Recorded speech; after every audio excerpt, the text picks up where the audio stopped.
Hey guys, it's me Tilly, and I'm back with another update video for Vindictus. We'll be covering all of the patch notes today, or most of the important stuff, and I'll also guide you through all of the new events and everything you need to know about them. And there are actually quite a lot of them, so you might want to get comfortable. However, starting with the patch notes, we actually already got the hand and the feet rework, so our feet no longer look like toasters, which is cool. Only 1 month after Korea, we actually already got the solo mode for all of Season 3, for all of the raids. The thing that you need to know about these is you will only get 2 basic drops, and you get 3 more additionals if you have VIP, a guild with the guild buff, and luck, like a cadet badge or any source of luck right now, maybe the sprint buff, to which I'll come later. So the highest amount of drops that you can get from the solo is 5 right now. You do not get the coupons, which you need for the event I covered in my last video. So you still need to do them in groups for that. It does, however, count towards the weekly quest, which you need to do 30 raids of in order to get 2 steals, which is pretty handy, and I myself will probably start doing some Rupas and some Arcanas here and there in solo, trying to grind out multiple battles for the free steal, because free steal is free steal. So there's also battle adjustments for Season 3. It's basically just made to help new players get through the Season 3 easier, because what happened is Season 3 is a weird place in terms of balance, where they kind of require you to have gear, but you don't have gear, you only have the free stuff. It should just be a bit more easy for new players to get into the late game. Talking about endgame, the first steps of the endgame also got a bit easier. Most of the early bosses got some of their mechanics simplified. For example, on Dolahan you only need to hit 1 bomb now instead of 4. There's only 1 ghost phase, but you can't block him anymore. On Fishy, for example, on Rupa, you only need 2 instead of 4 spears to get him out of the waters, and you actually deal some bonus damage if you happen to connect these 2. And overall, all of them just got their difficulty a bit decreased. So all of them are a bit easier now, which is cool, because there's new content coming, Season 4 raids, yada yada. I think it's fine for the older ones to get a bit more simple, because I've actually got to a point where I'm almost not able to do everything actually on my Orisha per day, because there's so much stuff, and even some of the older raids took a while. If we think about Dolahan, if we think about Fishy, like the 95s, they actually got quite easier. So talking about the next change is the special dungeon. If you haven't heard about special dungeon yet, by the way, I had somebody in chat earlier today in the stream. They changed the UI on the quick battle. If you go to special battles, special dungeons are these in the middle. It's basically just a rework of an older raid that happened in Season 1 or Season 2. So you want to do these actually, and especially now that the special dungeon pouch, which is the rare drop from the raid, which only contains scrolls. So whenever you get an orange pillar in special, you will guaranteed be getting a scroll. It's either gonna be any rank 7 or any rank 6 scroll. And talking about rank 6 scrolls, there are 2 scrolls, the Calm and the Dash Enchant scroll, which are exclusive to this specific activity. The Calm scroll is basically a consistent replacement.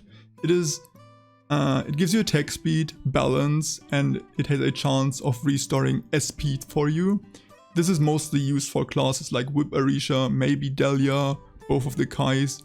And the Dash Enchant scroll is a suffix for armor, which basically doesn't have any stats, but it has a passive ability that whenever you attack, you can trigger an attack speed buff for yourself. Both of these scrolls are highly situational, and for any new players, if you get your hands on them, I would actually take the money instead of the scroll themselves, because they sell for a lot of money right now. and they are very niche. They require your gear to be min-maxed in a way to make these worth it, because you'll be losing a lot of stats going for them. So yeah. There's one more thing that I actually want to address in the patch notes themselves, and it's the battles and the adjustment for the counter force resistance. All of the Season 3 raids, no, not all of them actually, only Red Stigma, which is Maka, until Marject, Dungeon Laboratory, got their counter force resistance reduced. That is helpful for new players, because they will need less counter force to actually cap these bosses and deal their maximum damage, which is pretty cool. All changes that benefit new players, in my opinion, are very welcome. Other than these, there's only really one thing that I want to mention, and it's about PvP, where my last video was about how you get 5 medals for your first artifact, and they actually increased the amount of medals you do get for siege matches, as well as death matches. So there might be more of these happening now that they're better, but definitely keep an eye out for them. Even more than before, if you see anybody looking for people to do either siege or death matches, you really want to join now. But everything else is basically some fixes, some quality of life stuff, and there's a lot of it. I don't want to bother you with like specifics. Better read through it yourself. Link will, as always, be down below in the description. So now let's get into everybody's most favorite part of these videos, and it's the new gacha, the new crystal. As you could already see, the Demon Knight and the Demon Maiden are back almost exactly 1 year after their initial release. We also have the special Aura Thief set. We get a rerun of the Regina Throne and the Elegant Sofa, and the Dragon Soul, the Technomancer, Demon Hunters, and Special Bolero. All of these pieces are returning ones, which was to be expected. We got new stuff in the last one. This one is gonna be all returning stuff, and the next one is gonna feature some new stuff again. So overall, I would rate this a below average one, because I can't really see how people like these 4 sets all too much. The legendaries are pretty good though. Like the demon ones are probably fan favorites, as well as the Thief set with the best heals in game. The legendaries are really good. The rares are meh. Maybe it's just an average, not below average. While we are talking about NX stuff, I'll cover the sales real fast. There is a body oil and face oil package for 15k. So if you want your character to be oily, it's 15 bucks. And there's a new inner armor as well, which, as they noted, goes very well with the set they're trying to sell you in the gacha right now.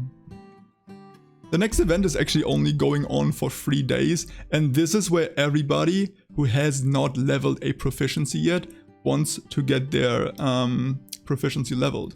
It's only gonna take place from the 22nd to the 25th of May, which is the upcoming weekend, and the perks are double proficiency EXP and speed. So you will be crafting twice as fast, so you're not stuck for 5 minutes on a single piece, and you will be getting double the EXP. Repair costs are lowered, which is cool, I guess, and 1 additional departure, which allows you to almost raid indefinitely, right? It's 1 additional departure per raid, and there's like 20 of them, so there you go. This is really good. I will actually be leveling my goldsmithing during the event, and again, for anybody who has not leveled any proficiency yet, use this event to get anyone up. No, like anyone that you like, to at least 100 in order to be able to dismantle. I'll be covering that in a different video probably, but it's actually a valuable way of making more money in the game. The next one is probably my least favorite one. It's the May Hero event. Whenever you do complete the temporal missions, the today ones, you do get 2 coupons, and you will be able to exchange it for like a flower head and a title. It's like a nice, funny bonus on top of what you actually already do, your daily mission, so I can't hate on it. It's nothing that I'm too excited about, obviously, but it's only going on for like 2 weeks, so we know there's like new stuff coming soon. So the next event is gonna be our fatigue event for the upcoming cycle, and it's actually one that I like the most. It's the twice as nice prize wheel, where upon completing daily missions again, you will get 2 of these spins, and they will give you both fatigue potions and AP. You can see the table down below here. The jackpot is 30 potions and 5k AP, that's crazy. But even the lowest one, 3 potions and 100 AP, is really good. So since you get 2 of these per day, you're guaranteed 200 additional AP, and as a new player, getting AP whenever possible is really good. So way to go, I really like this one as a fatigue event, yeah. The next one is another raid event, keep up the sprint streak, and basically what you need to know is whenever you do complete a season 3 raid, you will get one of the stacks for this event. Yeah, you can get up to 5 and they're actually really helpful. If you look at the most bottom row, you gain 300 attack, 10 counter force, 1k defense, 10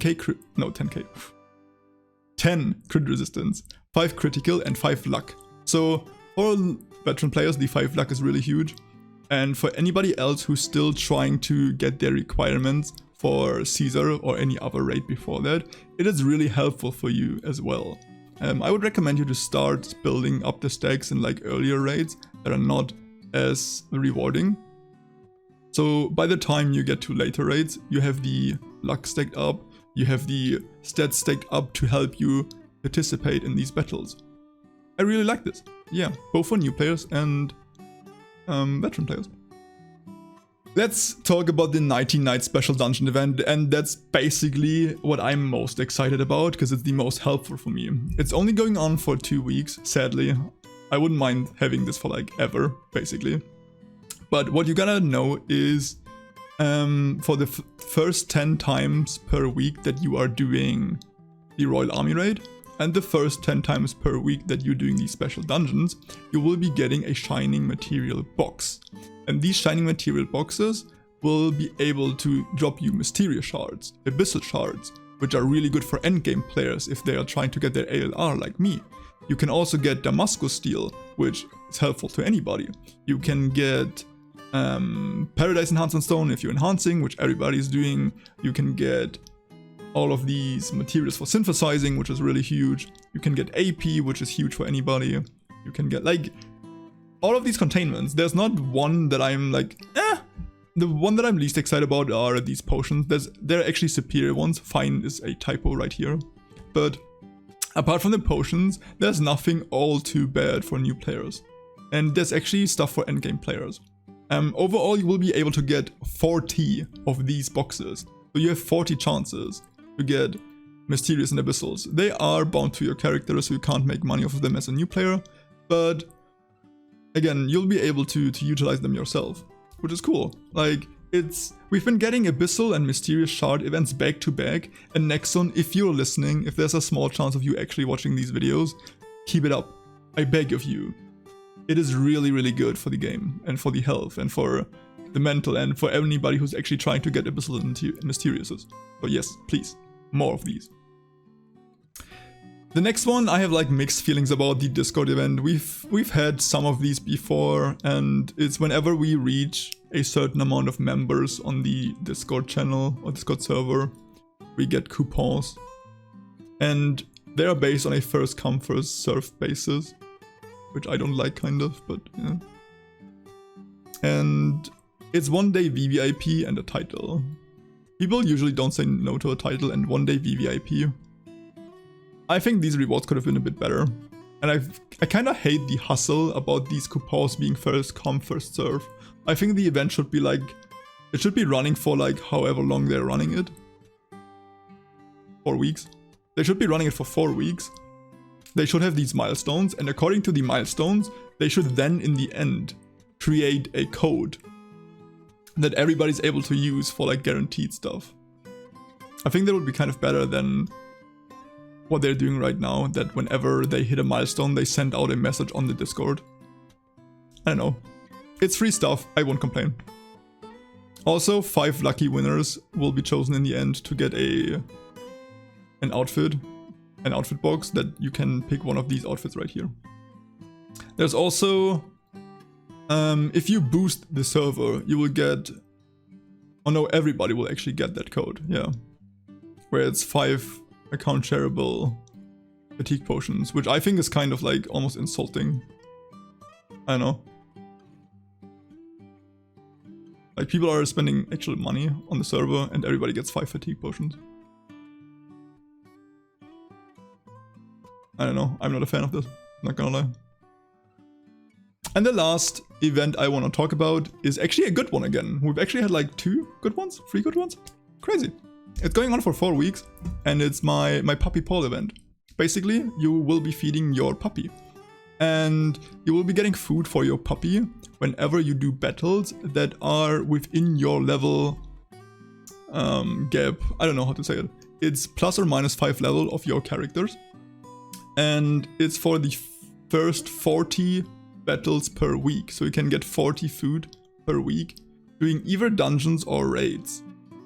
On raids, however, as I mentioned earlier in the video, doing solo content will not drop these. That's wrong. If you're using the solo difficulty, if you just do the actual raid on the normal difficulty by yourself, you will get it. But if you use the solo difficulty, you won't. Because reasons, I guess. But yeah, let's talk about the rewards. The first few levels are obviously not good. Party, Merc Potion, Seal of Bravery, Ampoules. On the 5th one, it starts getting actually good. An Unstable Enhancement Rune, Restoration 50%, Gubinus Enhancement Stone, which most often are like bait if you watch my stream today. We get a title, we get 20 potions, there you see it, 20 fatigue potions, that's better than 5. And then on the 10th level, which you can repeat by the way, so this is level 10 through 20, because you can do the 10th level up to 10 times, I think. They said it somewhere. But you can repeat the last one, yeah.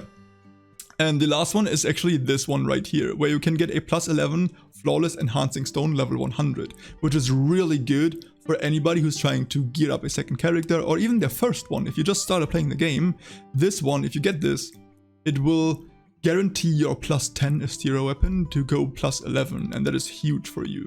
It will save you so much money and time. You will get an Astera Essence box. I haven't heard anybody get this yet. I really hope that you can pick which essence you get, and I really hope you can pick the weapon essence. If it's random and contains the weapon essence, it's okay. If it's random and it's like only armor, it's probably trash. But you can get really good stuff as well, like Unstable Runes, Damascus Steel, Premium Enchantment Rune. I didn't see that, that's crazy, okay. Yo, this event is huge actually, now that I think about it again. So yeah. There we have it, like a shit ton of events. I hope I covered everything that you need to know. If there's still something left that you need to know that you didn't quite understand, as always, feel free to spam the comments below, ask me on my Twitch whenever I'm live, link in the description. Also, there's gonna be a link in the description for my Discord, where you can spam me even when I'm not streaming. With that being said, thank you so much for being here guys, have a great and wonderful day, and I see you next time. Bye!